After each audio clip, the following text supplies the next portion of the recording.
AP capital అంటే అది నేరుగా అమరావతికే రావాలి, ఇంకా వేరే ఇది. సార్, ఇందాక జగన్మోహన్ రెడ్డి గారు సుదీర్ఘంగా ప్రెస్ మీట్లో మాట్లాడిన అంశంలో అసలు కేంద్రానికి సంబంధం ఏంటి, వాళ్ళు ఎలా డిసైడ్ చేస్తారు, మీరేదో డ్రామాలు ఆడుతున్నారు అందులో ఆంతర్యం ఏంటి? బహుశా జగన్ రాజకీయ జీవితంలో ముఖ్యమంత్రిగా ఉన్నప్పుడు కానీ ఓడిపోయి బాగా ఘోరంగా ఓడిపోయాక కానీ ఆయన చేస్తున్న అతిపెద్ద రాజకీయ తప్పిదాల్లో అమరావతి విషయంలో, ఆయన రాజధాని విషయంలో చేస్తున్న తప్పు చాలా పెద్దది. అందులో ఏమాత్రం వాస్తవికత లేదు, లేకపోతే ఒప్పించేటటువంటి లక్షణము లేదు. మూడవది అసలు స్పష్టత లేదు, అసలు ఆయనకే స్పష్టత లేదు, ఆయన పార్టీకి కూడా స్పష్టత లేదు. మీరు వ్యతిరేకం కాదంటారు, మళ్ళీ వ్యతిరేకం కానప్పుడు దానికి ముందు అయితే ప్రాథమికంగా మీరు ఆమోదం తెలపాలి కదా, వాకౌట్ ఎందుకు చేశారు? రెండోది మీరు ఆ వ్యతిరేకంగా ఓటు ఎందుకు వేయొచ్చు కదా, వేయడానికి కూడా సిద్ధంగా లేరు. అంటే వ్యతిరేకించడానికి భయం, అనుకూలించడానికి కూడా ఇంకా భయం. అంటే అసలు అమరావతిని ఎందుకు డిస్టర్బ్ చేశారు, ఎందుకు అబ్స్ట్రక్ట్ చేశారు, ఇది పెద్ద కీలకమైన ప్రశ్న. జగన్మోహన్ రెడ్డిని ఒక అబ్సెషన్, ఒక ఇది ఏంటంటే అమరావతి అనేది చంద్రబాబు నాయుడు కడితే చంద్రబాబు నాయుడుకు క్రెడిట్ వస్తుంది, క్రెడిట్ చోర్లాగా క్రెడిట్ వారేది. అమరావతి పూర్తయితే ఆ క్రెడిట్ చంద్రబాబు నాయుడుకే పోతుంది, కానీ మాకేమొస్తుంది, మాకు రాదు. రెండవది ఇక దానికి తోడు చంద్రబాబు మనుషులు, చంద్రబాబు వర్గం అని ఇలాంటివి కూడా ఉన్నాయి. అనేక మంది వ్యాపారరీత్యా పెట్టుబడులు పెట్టుండొచ్చు, నేను ఇందాక అన్నట్టు ఆశ వ్యాపారులు కూడా ఉండొచ్చు, అది వేరే సమస్య. కానీ అసలు ఆంధ్రప్రదేశ్కి రాజధాని ఉండాలి కదా, అది మరీ ఏదో తలకు రోకలు చుట్టం అన్నట్టుగా రాజధాని అని ఎక్కడుంది రాజ్యాంగంలో, మనిషికి పేరు అని ఎక్కడుంది చెప్పండి, అది ఎవడన్నా అడిగాడు అనుకోండి. ఇప్పుడు మనిషికి పేరు అని ఏముంది, మీరు ఎందుకు పైన హెడ్లైన్స్ వేస్తున్నారు, పత్రికలకు ఎందుకు పతాక శీర్షికలు వాళ్ళు నడిపే మీడియా ఎందుకు పెడుతున్నారు? Face is the index of the mind అంటారు. మనం అంతా తెలియదు కదా, మన మొహము మనం మాట్లాడే చూస్తారు. కాబట్టి రాజధాని అన్నది అది ఒక కేంద్రం అని, పరిపాలన ఎక్కడి నుంచి జరుగుతుంది? ఒక రాష్ట్రంలో 25 జిల్లాలు ఉంటే 25 జిల్లాలకు వెళ్ళరు కదా పొద్దున్న లేచినప్పటి నుంచి. ఈ ప్రాథమికమైనటువంటి అవగాహనకు, ఇంగిత జ్ఞానానికి సంబంధించిన ఒక సమస్య, దాన్ని కాస్త పక్కదో పట్టించేసి ఇప్పుడు ఈ బిల్లు డైవర్షన్ అంటాడు. ఇప్పుడు డైవర్షన్ కోసమే ఈ బిల్, డైవర్షన్ కోసమా డైరెక్షన్ కోసమా పక్కన పెట్టండి. అవసరమా కాదా, రైటా కాదా, మీకు అభ్యంతరమా, చట్టబద్ధత ఇస్తే అది సూటిగా చెప్పకుండా డొంక తిరుగుడుగా ఏదో ఒకటి మాట్లాడితే ఉపయోగం ఏముంది? ఒక రాజధాని వద్దంటే 3 రాజధానులు ఎందుకన్నారు? అయితే ఇప్పుడు ఒక రాజధాని అని ఎక్కడ లేదనుకుందాం, 3 రాజధానులు ఉండాలని ఎక్కడుంది? రాజధాని వికేంద్రీకరణ, అసలు కేంద్రీకరణే అనవసరం అనుకుంటే వికేంద్రీకరణ ఏంటి? దీంట్లో ఏమైనా పొంతనుందా? ఓకే, మీరు అంటున్నారు ఇదిగో ఇన్ని వేల కోట్లు గల్లంతా అయినాయి, ఇవన్నీ అవినీతి మీద మీరు పోరాడండి. ఎవడొద్దన్నాడు? రోజు ఇన్నిసార్లు మీడియా కాన్ఫరెన్స్లు పెట్టారు కదా, మేము రాజధాని అవినీతి మీద మేము పోరాడతాము, రాజధానిలో పోట్లాడండి ఎవరు ఉంటే మీకుంటే. అది మీరేమీ చేయడం లేదే. ఇప్పుడు ఇన్ని అయిన తర్వాత మీరు ఏం చెప్తున్నారు? అమరావతి ఈజ్ బిగ్గెస్ట్ స్కామ్ అంటున్నారు. అంటే అమరావతి మీద పని కట్టుకొని అంత తీవ్రంగా దాడి చేయడం అన్న దాన్ని ఎలా ఎవరైనా అర్థం చేసుకుంటారు, ఎలా ఎవరైనా కానీ దాన్ని ఆహ్వానిస్తారు? ఖచ్చితంగా అది ఒక అనాలోచితమైన, అవాంఛనీయమైన పని.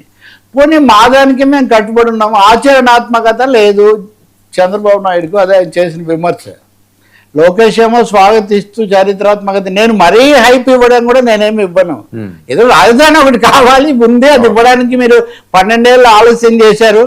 ఎందుకని ఆ రోజే చేసి ఉండొచ్చు. 10 ఏళ్ల పాటు హైదరాబాద్ ఉంటుంది, అది అవగానే అమరావతి అని అని ఉండొచ్చు. మీరు అనలేదు, మీరు వచ్చాక కూడా 2 ఏళ్ళు అనలేదు. 2024లో లేని పరిస్థితి ఏముందని మీరు 2026లో ఇస్తున్నారు. ఇది ప్రభుత్వ పరం, కేంద్రం. కానీ జగన్ కోణంలో ఏంటి? జగన్ కోణంలో చూస్తే అమరావతి ఈజ్ బిగ్గెస్ట్ స్కామ్ అనేది ఎలా మీరేం నిరూపించారు? మీరు మహా అయితే ఆ ఇళ్ల స్థలాలు కేటాయించారు, లేకపోతే ఇన్నర్ రింగ్ రోడ్డు స్కామ్ ఒకటి జరిగింది అని మీరు ఏదో ఒకటి పెట్టారు. దాంతోనే అమరావతి స్కామ్ అయిపోతుందా? నేను ఎప్పుడు చెప్పే సామెత ఉంది కదా, తొట్టిలో నీళ్లతో పాటు బిడ్డను కూడా పడేస్తే ఎట్లా కుదురుతుంది? రాజధాని వద్దు. చాలా పథకాల్లో, చాలా కార్యక్రమాల్లో, నిర్మాణాల్లో అవినీతి ఉండొచ్చు, తప్పులు జరగచ్చు, వాటిని అరికట్టండి. కాబట్టి అసలు రాజధాని అవసరం లేదు. రాజధాని దేశానికి రాజధాని ఉంటుంది కాబట్టి రాష్ట్రానికి ఉండదు. ఇంటికి కూడా రాజధాని ఉంటుంది. ప్రతి ఇంట్లో కూడా ఏ రూమ్లో కూర్చొని ప్రైవేట్ చుట్టూ మనం వచ్చిన గెస్ట్లను కలుస్తాము, చిన్న ఇంట్లో అయినా కానీ ఒక మూలకు టేబుల్ వేసుకుంటారు, ఒక మూలకు టీవీ పెట్టుకుంటారు. ఇప్పుడైతే ఎందుకు చేస్తారు ఇవన్నీ? ఒక డివిజన్ ఆఫ్ లొకేషన్ ఉండనే ఉండదు. ఏం మాటలు ఇవి? I think one of the most confusing and contradictory statements. B plan, నేను మీతో కూడా చాలాసార్లు చెప్పా, మీరు ప్లాన్ ఏ ప్రకారం చంద్రబాబు కట్టేది తప్పు అనుకుంటే మీరు ప్లాన్ బి చెప్పండి, అంతేగాని మొత్తంగా ఇప్పుడు చెప్తున్నాడు ఆయన ప్లాన్ బి ఏమంటా అంటే మ్యావిక్ గన్ అని పెట్టాలి అంటున్నాడు. ఈ మచిలీపట్నం ఈ 4-5 ఇవన్నీ కూడా కలిపి వీటన్నిటితో పెట్టమని అన్ని రాజధాని అంటున్నా అంటే ఇంక కట్టక్కర్లేదు అనమాట. అంటే ఏదో విధంగా రాజధాని కట్టకూడదా? నిజంగా మీరు ఎందుకు కట్టలేదు? మీరు ఇవన్నీ అప్పుడెందుకు అమలు చేయలేదు? మీ చేతిలో మ్యావిక్ గన్ మీ చేతుల్లో ఉన్నప్పుడు, పవర్ మీ చేతుల్లో ఉన్నప్పుడు మీరు ప్లాన్ బి కాదు ప్లాన్ CDEF అన్నీ మీరు చేసి ఉండొచ్చు. సో జగన్మోహన్ రెడ్డి ఒక విధంగా పరువు కోసం పాపులర్ అని అనాలి, కానీ ఇది ఇలా మాట్లాడటం వల్ల ఉన్నది కూడా పోగొట్టుకునేటటువంటి ఒక పరిస్థితి తప్ప ఉపయోగం ఏం లేదు.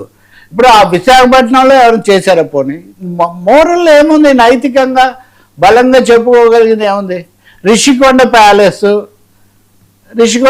నుంచి ఎవరు పాలించారా? కనీసం అది మీదే అని అది కూడా చెప్పుకోలేకపోయారు కదా. అది ఎందుకు కడుతున్నారు అన్నది కూడా చెప్పుకోలేకపోయారు కదా ధైర్యంగా. ఇప్పుడు న్యాయ రాజధాని అనే దాన్ని పూర్తిగా వదిలిపెట్టేశారు కదా. కాబట్టి 3 రాజధానులకు కట్టుబడలేదు. అమరావతికి సంబంధించి ఏమి చిటికిన వేలు కదల్చలేదు.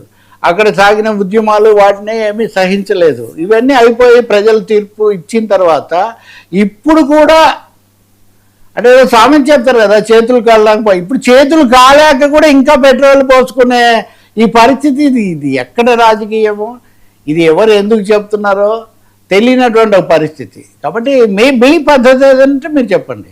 మేము 3 రాజధానులకే ఉన్నాము, 3 రాజధానులకు నాకు ప్లాన్ ఇది, నేను ఇలా చేయలేదు చెప్పండి మీరు. అదే మీరేం చెప్పట్లేదు. కాబట్టి ఐ థింక్ ఆయనకు ఈ విషయంలో సలహాదారులు కానీ సొంత ఆలోచనలు కానీ చాలా తప్పుగా ఉన్నాయి. దీన్ని ఎవ్వరూ ఏమీ హర్షించరు.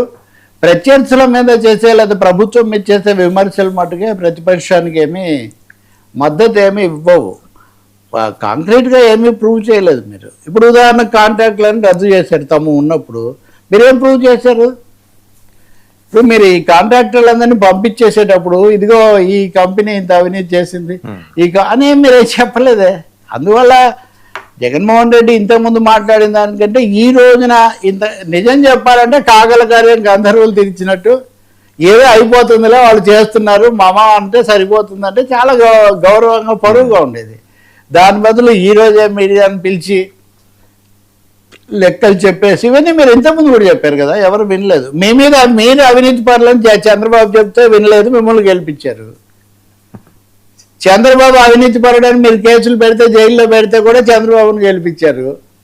ప్రజలు వాళ్ళ అవగాహన బట్టి జరిగిన దాన్ని బట్టి వాళ్ళు నిర్ణయాలకు వస్తారు. అది తెలుసుకుంటే చాలా మంచిది తప్ప నేను పట్టిన కుందేలకి 3 కాళ్ళు అన్న పద్ధతిలో ఆ మొండి పట్టుకుపోతే మటుకు. సార్ ఇప్పుడు జనాల్లో ఏదో కూటమికి వ్యతిరేకత వస్తుంది, సరిగ్గా చేయట్లేదు, సూపర్ 6లు చేయట్లేదు, ఇది ఎక్కువగా ప్రచారం చేస్తున్నారు, నేను పాదయాత్ర చేస్తాను ఈ రకంగా ఆయన అడుగులు వేస్తున్నారు. సో ఒక్కొక్కరు వచ్చి మాట్లాడుతున్నారు కూడా మాజీ మంత్రులందరూ కూడా. సో ఏదో జరుగుతుంది, వైసీపీ మళ్ళీ పుంజుకుంటుంది అనే టైంలో ఏదైతే గతంలో ఈయన చేసిన పొరపాటో లేదా తప్పో ఈయన చేసిన ఆలోచన సరలో 3 రాజధానులు అనే అంశం అన్నది మొన్న 151 నుంచి 11కి రావడానికి బలమైన కారణాల్లో అదొకటి. ఎవరు అనుకున్నా ఎవరు కాదు. ఎందుకంటే ఉత్తరాంధ్ర ప్రాంతం 3 రాజధానులు అన్నారు, అక్కడ యాక్సెప్ట్ చేయలేదు. రాయలసీమ ప్రాంతం అక్కడ వీళ్ళకి రాలేదు. కృష్ణా గుంటూరు అమరావతి ప్రాంతం ఉన్నది, ఇక్కడ రాలేదు. అంటే ఓవరాల్గా అన్ని ప్రాంతాల్లో కూడా దీన్ని వ్యతిరేకించినట్లే అయ్యింది, ఎందుకంటే ఉత్తరాంధ్రలో కూడా రాలేదు కాబట్టి. సో ఈ టైంలో మళ్ళీ అమరావతి మీద ఈ రకంగా ఆలోచించడం అసలు వైసీపీ భవిష్యత్తుని ఎలా చూడాలంటారు?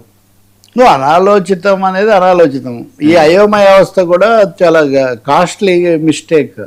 మూడవది ప్రజలు ఎంత అభిమానం చూపించారంటే లోకేష్ను ఓడించారు కదా. అవును, మంగళగిరిలో లోకేష్ను ఓడించారు కదా. ఆ పక్కన తాడికొండలో కానీ లేకపోతే చుట్టుపక్కల కానీ మిమ్మల్ని గెలిపించారు. స్థానిక ఎన్నికల్లో కూడా వైసీపీని గెలిపించారు. అన్ని రకాలుగా మిమ్మల్ని గెలిపించిన వాళ్ళకు మీరు ఏం చేశారు? ఏం ప్రణాళిక మీరు చూపించారు? మిగతా సంక్షేమ పథకాలు, రాజధాని బటన్ ఎందుకు నొక్కలేదు? ఇన్ని బటన్లు నొక్కిన మీరు రాజధాని బటన్ నొక్కడానికి ఏం ఆటంకమైంది? ఇప్పుడు కూడా మీరు స్టాప్ బటన్ లేదు, రాజధానికి స్టాప్ బటన్.